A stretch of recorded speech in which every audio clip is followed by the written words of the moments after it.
പ്രിയമുള്ളവരെ, നാം കൃപയുടെ സമയത്തിലേക്ക് പ്രവേശിക്കുകയാണ്. പിതാവായ ദൈവം പുത്രനായ ദൈവത്തിലൂടെ വെളിപ്പെടുത്തിയ ആ വലിയ കരുണയെക്കുറിച്ചാണ് നാം അനുസ്മരിക്കുക. പരിശുദ്ധ അമ്മ കടന്നുപോയ വേദനകൾ സാധാരണക്കാരായ നമ്മുടെ ഓരോരുത്തരുടെയും ജീവിതത്തിൽ വലിയൊരു പാഠം തന്നെയാണ്.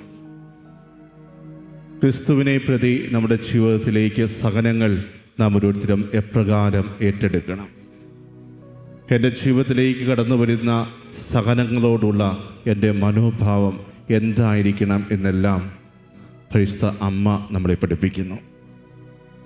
ഇന്ന് ഈ തിരുമണിക്കൂറിൽ നാം ഓരോരുത്തരുമായിരിക്കുമ്പോൾ ലൂക്കാന്റെ സുവിശേഷം 2-ാം അധ്യായം 25 മുതൽ 35 വരെയുള്ള വാക്യങ്ങൾ വായിച്ച് നമുക്ക് ധ്യാനിക്കാം.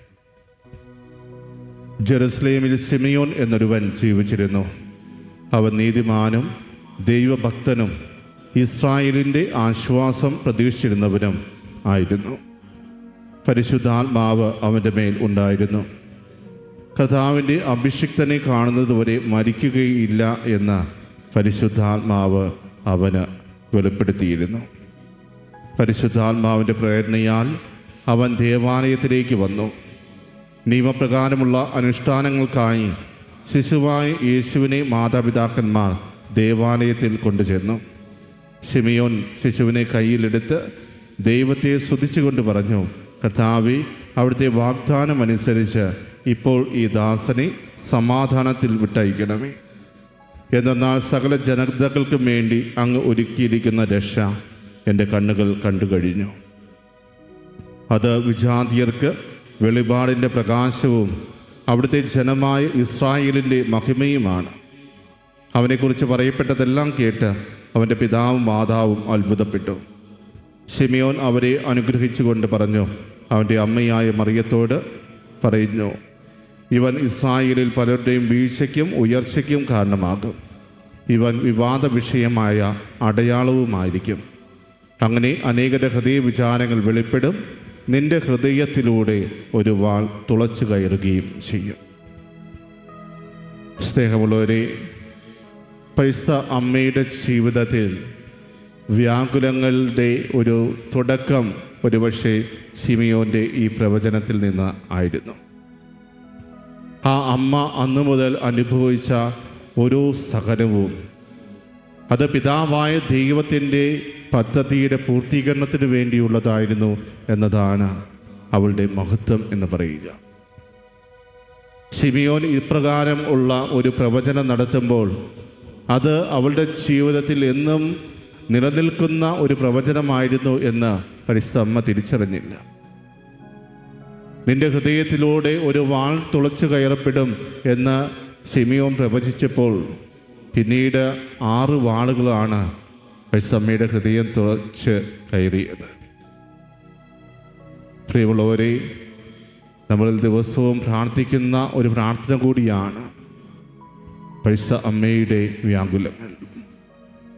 ശിമിയോൻ്റെ പ്രവചനത്തിൽ നിന്ന് തുടങ്ങി പിന്നീട് ഈജിപ്തിലെ നിന്നുള്ള പാലായനം, ഈജിപ്തിലേക്കുള്ള ആ പാലായനത്തിലും പരിശുദ്ധ അമ്മ കടന്നുപോയ വേദനകൾ എത്രമാത്രമായിരുന്നു. തൻ്റെ മകനെ സംരക്ഷിക്കുവാൻ വേണ്ടി പിതാവായ ദൈവം തനിക്കായി സമ്മാനിച്ച ഈ മകൻ്റെ സംരക്ഷണത്തിന് വേണ്ടി വേദനകൾ സഹിച്ചുകൊണ്ട് മറ്റൊരു സ്ഥലത്തേക്ക് പലായനം ചെയ്യുക എന്ന് പറയുമ്പോൾ ഏതൊരു വ്യക്തിയെ സംബന്ധിച്ചും ഒരിക്കലും പെട്ടെന്ന് മനസ്സിൽ അക്സെപ്റ്റ് ചെയ്യാൻ പറ്റുന്ന ഒരു കാര്യമായിരിക്കില്ല അത്. വളർന്നു വന്ന സാഹചര്യങ്ങൾ, പരിചയക്കാർ, അങ്ങനെയെല്ലാം ഉപേക്ഷിച്ചുകൊണ്ടുള്ള ഒരു പലായനം. പഴയ നിയമത്തിലും അബ്രാഹത്തോട് ദൈവം പറയുന്നുണ്ട്, നിനക്കുള്ളതെല്ലാം ഉപേക്ഷിച്ച് മറ്റൊരു സ്ഥലത്തേക്ക് നീ പോവുക.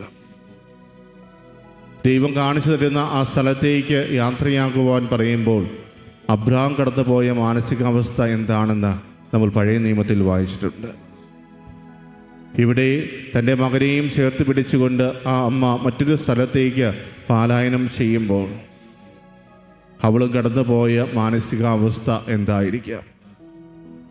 പരിശുദ്ധ ആത്മാവ് നിൻ്റെ മേൽ കടന്നു വരും, നീ ഒരു പുത്രനെ പ്രസവിക്കും എന്ന കർത്താവ് അവളോട് വാഗ്ദാനം ചെയ്തപ്പോൾ ആ നിമിഷം മുതൽ അവൾ ഒത്തിരിയേറെ വേദനയിലൂടെ കടന്നു പോയവളാണ്. ഭർത്താവായ ജോസഫിനെ അറിയുന്നതിന് മുമ്പേ തന്നെ ഇങ്ങനെയൊരു സംഭവം അവളുടെ ജീവിതത്തിൽ അരങ്ങേറിയപ്പോൾ മറ്റുള്ളവരുടെ മുമ്പിൽ ഒന്ന് നോക്കുവാൻ പോലും സാധിക്കാതെ ഒത്തിരിയേറെ വേദനകൾ സഹിച്ച് പിതാവായ ദൈവത്തിൻ്റെ ഹിതത്തിന് മുമ്പിൽ തന്നെ പൂർണ്ണമായി സമർപ്പിച്ച ഒരു അമ്മ ഇതാ ആ പിതാവിൻ്റെ ഹിതം നിറവേറ്റുവാൻ വേണ്ടി വീണ്ടും സഹനത്തിലൂടെ യാത്രയാകുന്ന കാഴ്ചയാണ് നമുക്ക് കാണുവാൻ സാധിക്കുക.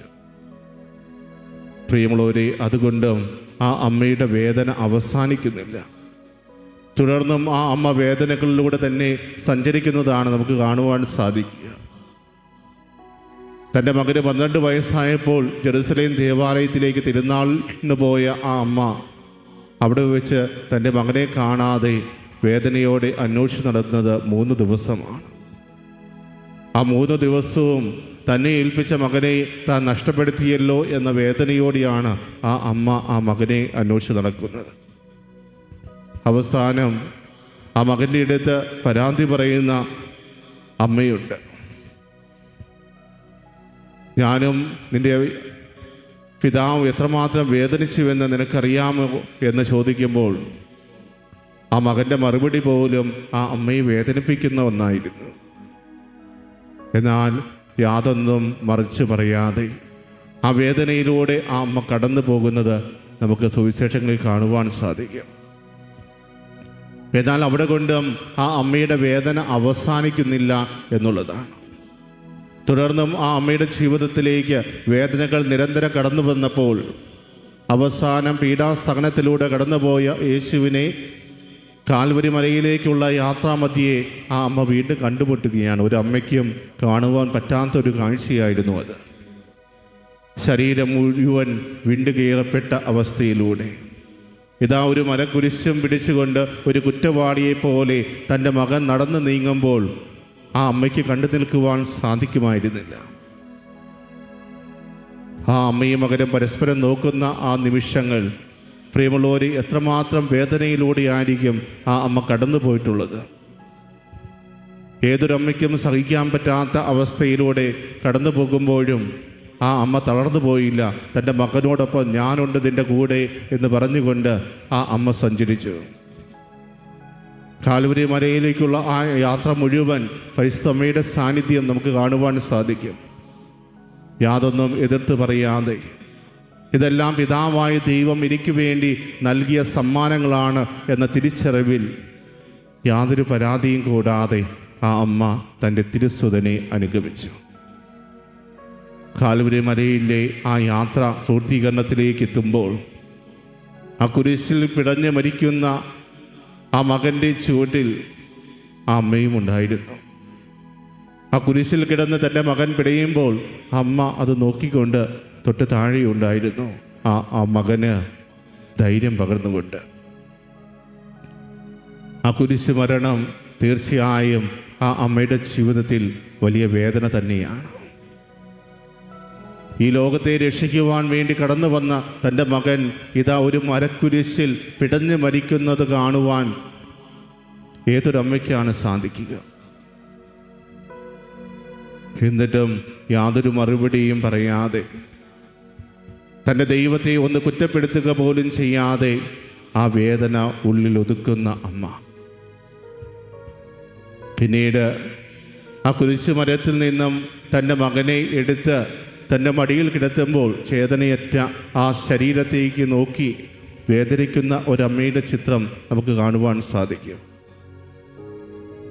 നമ്മുടെ എല്ലാവരുടെയും മനസ്സിലേക്ക് വ്യാകുല മാതാവ് എന്ന് പറയുമ്പോൾ ആദ്യം തെളിഞ്ഞു വരുന്ന ഒരു ചിത്രം ഒരുപക്ഷെ ആ ഒരു ചിത്രം തന്നെയായിരിക്കാം. തൻ്റെ മകൻ്റെ ചേതനയറ്റ ശരീരവും മടിയിൽ കിടത്തിക്കൊണ്ട് ആ മകൻ്റെ മുഖത്തേക്ക് നോക്കിയിരിക്കുന്ന ഒരമ്മയുടെ ചിത്രം. ആ ഒരു ചിത്രത്തിൽ തന്നെ ആ അമ്മയുടെ വേദന എത്ര വലുതായിരുന്നു എന്ന് തിരിച്ചറിയുവാൻ നമുക്ക് സാധിക്കും. പ്രിയമുള്ളവരെ, ആ അമ്മ കടന്നുപോയ വേദനകൾ എത്ര വലുതായിരുന്നു. ഓരോ വ്യാകുലങ്ങളും തൻ്റെ ജീവിതത്തിലേക്ക് കടന്നു വന്നപ്പോൾ ദൈവത്തിനെതിരെ ഒരു വാക്കുകൊണ്ട് പോലും പരാതി പറയാതെ അതെല്ലാം തൻ്റെ പിതാവായ ദൈവത്തിൻ്റെ ഹിതം തന്നെയാണ് എന്ന തിരിച്ചറിവിൽ തൻ്റെ ഹൃദയത്തിലേക്ക് ഏറ്റുവാങ്ങിയവൾ. അവസാനം തൻ്റെ തിരുസുതനെ സംസ്കരിക്കുമ്പോഴും ആ അമ്മ വേദനയോടെ തന്നെ അവിടെ തൻ്റെ സാന്നിധ്യം അറിയിച്ചു കൊണ്ടുണ്ടായിരുന്നു. പിന്നീട് തൻ്റെ മകൻ തിരഞ്ഞെടുത്ത ശിഷ്യന്മാർക്ക് ധൈര്യമായിട്ട് മാറുന്നതും പരിശുദ്ധ അമ്മ തന്നെയാണ്. തൻ്റെ മകൻ എന്തിനു വേണ്ടിയാണോ ഈ ലോകത്തിലേക്ക് കടന്നു വന്നത്, ആ ദൗത്യം ഇനിയും മുന്നോട്ട് കൊണ്ടുപോകുവാൻ അവൻ്റെ ശിഷ്യന്മാർക്ക് സാധിക്കണം. തൻ്റെ മകൻ്റെ മരണത്തിലൂടെ ധൈര്യം ചോർന്നു പോയ ആ ശിഷ്യന്മാർ പേടിച്ചരണ്ടിരിക്കുന്ന അവസ്ഥയിലാണ് എന്ന് തിരിച്ചറിഞ്ഞപ്പോൾ ആ ശിഷ്യന്മാരെയെല്ലാം ഒരുമിച്ച് കൂട്ടി ഒരു മുറിയിൽ പ്രാർത്ഥനയോടെ കാത്തിരിക്കുന്ന പരിശുദ്ധ അമ്മയുടെ ചിത്രം എത്ര മനോഹരമായ ഒരു കാഴ്ചയാണ് എന്ന് തിരിച്ചറിയുക. തൻ്റെ മകൻ്റെ ദൗത്യം അതിൻ്റെ 100% മുന്നോട്ട് കൊണ്ടുപോകാൻ സാധിക്കണം എന്ന ആഗ്രഹത്തോടുകൂടെ ആ അമ്മ ആ മകൻ്റെ ശിഷ്യന്മാരുടെ കൂടെ അവരോടൊപ്പമായിരുന്നു. പന്തക്കോസ്ത ദിനത്തിൽ ആ ശിഷ്യന്മാരുടെ ശിരസിന് മുകളിൽ തീനാവുകളായി പരിശുദ്ധാത്മാവ് ഇറങ്ങി വന്നപ്പോൾ ആ അമ്മയുടെ സാന്നിധ്യവും നമുക്കവിടെ കാണുവാൻ സാധിക്കും. കാൽവരി മലയിൽ വെച്ച് ഇതാ നിൻ്റെ അമ്മ എന്ന് തൻ്റെ പ്രിയ ശിഷ്യൻ്റെ നേരെ മറിയത്തെ ചൂണ്ടിക്കാണിച്ചുകൊണ്ട് പറഞ്ഞപ്പോൾ ആ മകൻ പരിശുദ്ധ കന്യകാമറിയത്തെ തൻ്റെ അമ്മയായി സ്വീകരിച്ചു. യേശു ഏറെ സ്നേഹിച്ചിരുന്ന ഒരു ശിഷ്യൻ എന്നാണ് യോഹന്നാൻ അറിയപ്പെട്ടത്. ആ യോഹന്നാനോടാണ് ഇതാ നിൻ്റെ അമ്മ എന്ന് കർത്താവ് പറഞ്ഞത്. പിന്നീട് യോഹന്നാനെ ചൂണ്ടിക്കാണിച്ചുകൊണ്ട് യേശു വീണ്ടും പറയുന്നുണ്ട് ഇതാ നിൻ്റെ മകൻ. തൻ്റെ മകൻ കുരിശിൽ പിടഞ്ഞ് കരയുന്ന അവസരത്തിലും തന്നെ ഏൽപ്പിച്ചതാണ് ഇവർ എന്ന ബോധ്യത്തിൽ ആ ശിഷ്യഗണത്തെ ഒന്നായി ചേർത്ത് പിടിച്ചവളാണ് പരിശുദ്ധ കന്യകാമറിയം. പ്രിയമുള്ളവരെ, ഒരുപക്ഷെ പിതാവായ ദൈവത്തിൻ്റെ കരുണ നമ്മുടെ ഓരോരുത്തരുടെയും ജീവിതത്തിലേക്ക് കടന്നു വരുവാൻ ഏറ്റവും വലിയ കാരണമായിട്ട് മാറിയതും പരിശുദ്ധ കന്യകാമറിയത്തിൻ്റെ ആ ജീവിതം തന്നെയല്ലേ. തൻ്റെ മകന് ഈ ലോകത്തിലേക്ക് കടന്നു വന്ന് ജനിക്കുവാൻ ഏറ്റവും യോഗ്യമായ ഒരു ശരീരം എന്ന് പറയുന്നത് പരിശുദ്ധ കന്യകാമറിയത്തിൻ്റെ ശരീരം തന്നെയായിരുന്നില്ലേ. ഉത്ഭവഭാവം പോലുമില്ലാതെ ജനിച്ചവളായിരുന്നു പരിശുദ്ധ കന്യകാമറിയം, അമലോത്ഭവിയായ പരിശുദ്ധ കന്യകാമറിയം. അമ്മയുടെ ജീവിതത്തിൽ തന്നെയാണ് ദൈവത്തിന് തൻ്റെ മകനെ ഈ ലോകത്തിലേക്ക് അയക്കുവാൻ ഏറ്റവും ഉചിതമായ വ്യക്തിയെ കണ്ടെത്തുവാൻ സാധിച്ചത്. പ്രിയമുള്ളവരെ, പ്രാർത്ഥനയോടെ എന്നും ആ ദൈവത്തിൻ്റെ സ്നേഹത്തിൽ ആയിരുന്ന അവളുടെ അടുക്കിലേക്ക് ദൈവദൂതൻ കടന്നു വന്നപ്പോൾ ഒന്ന് പകച്ചു പോയെങ്കിലും അവസാനം ഇതാ കർത്താവിൻ്റെ ദാസി നിൻ്റെ വചനം പോലെ എന്നിൽ ഭവിക്കട്ടെ എന്ന് അവൾക്ക് ഏറ്റുപറയാൻ സാധിച്ചിട്ടുണ്ടെങ്കിൽ പിന്നീട് അവളുടെ ജീവിതത്തിലേക്ക് കടന്നു വന്ന ഓരോ വ്യാകുലങ്ങളും വളരെ സന്തോഷപൂർവ്വം തന്നെ ഏറ്റെടുക്കുവാൻ ആ അമ്മയ്ക്ക് സാധിച്ചിട്ടുണ്ട് എന്നാണ് നമ്മൾ മനസ്സിലാക്കേണ്ടത്. ഇന്ന് ഈ തിരുമണിക്കൂറിൽ നാം ഓരോരുത്തരുമായിരിക്കുമ്പോൾ നമ്മൾ ഓരോരുത്തരും ആ അമ്മയുടെ മാധ്യസ്ഥമാണ് തേടേണ്ടത്. അമ്മേ, മാതാവേ, നിൻ്റെ മകൻ ഞങ്ങളുടെ ജീവിതത്തിലേക്ക് കടന്നു വന്ന് പ്രവർത്തിക്കുവാൻ വേണ്ടി ആ മകൻ്റെ അടുക്കൽ ഞങ്ങൾക്ക് വേണ്ടി മാധ്യസ്ഥം വഹിക്കണമേ എന്ന് നമുക്ക് പ്രത്യേകം പ്രാർത്ഥിക്കാം. കാനായിലെ കല്യാണ വിരുന്നിൽ വെച്ച് ആ കുടുംബത്തിൻ്റെ ആവശ്യങ്ങൾ തിരിച്ചറിഞ്ഞ് തൻ്റെ മകനെ അവൻ്റെ പരസ്യ ജീവിതകാലത്ത് അത്ഭുതങ്ങൾ പ്രവർത്തിക്കുന്ന ഒരു വ്യക്തിയാക്കി മാറ്റുവാൻ പ്രോത്സാഹിപ്പിച്ചതും പരിശുദ്ധ കന്യകാമറിയമാണ്. പിതാവായ ദൈവത്തിൻ്റെ പദ്ധതികൾ എന്താണ് തൻ്റെ മകനെക്കുറിച്ചുള്ളത് എന്ന് പൂർണ്ണമായ ബോധ്യം ആ അമ്മയ്ക്കുണ്ടായിരുന്നു എന്നതിൻ്റെ തെളിവ് തന്നെയാണ് കാനായിലെ ആ കല്യാണ വിരുന്ന്. സ്ത്രീയെ, എനിക്കും നിനക്കും എന്ത് എന്ന് ആ മകൻ ചോദിക്കുമ്പോഴും എൻ്റെ സമയം ഇനിയും ആയിട്ടില്ല എന്ന് ആ മകൻ പറയുമ്പോഴും പ്രിയമുള്ളവരെ, ആ അമ്മയ്ക്ക് അറിയാമായിരുന്നു തൻ്റെ മകൻ്റെ സമയമായിട്ടുണ്ട്. തൻ്റെ മകൻ ഈ സമൂഹത്തിലേക്ക് ഇറങ്ങി ദൗത്യം ആരംഭിക്കേണ്ട സമയമായിരിക്കുന്നു എന്ന പൂർണ്ണമായ ബോധ്യം ആ അമ്മയ്ക്കുണ്ടായിരുന്നു. അതുകൊണ്ട് വളരെ ധൈര്യത്തോടുകൂടെ അവിടെ ഉണ്ടായിരുന്ന പരിചാരകരോട് പറയുവാൻ സാധിച്ചു, അവൻ എന്താണോ നിങ്ങളോട് പറയുന്നത് അതനുസരിച്ച് ചെയ്യുക എന്ന്. തൻ്റെ മകനെ പൂർണ്ണമായും തിരിച്ചറിയുന്ന ഒരു അമ്മയെയാണ് നമുക്കവിടെ കാണുവാൻ സാധിക്കുക.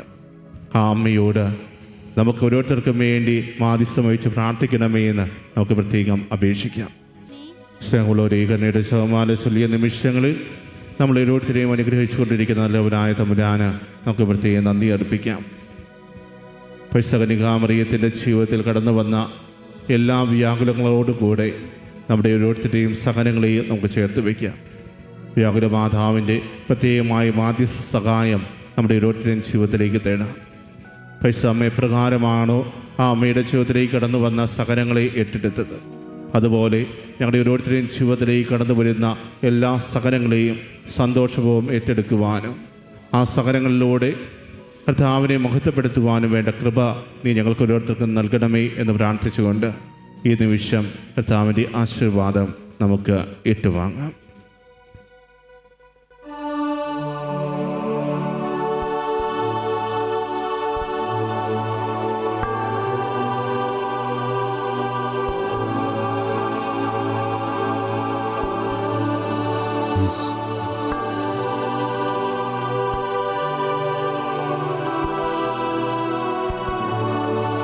പരിശുദ്ധ പരമമാ ദിവ്യകാരുണ്യമേ, എന്നുമെന്നും അങ്ങേക്കാരാധന.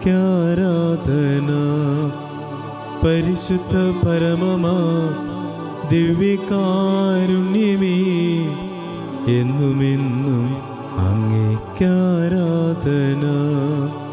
പരിശുദ്ധ പരമമാ ദിവ്യകാരുണ്യമേ, എന്നുമെന്നും അങ്ങേക്കാരാധന.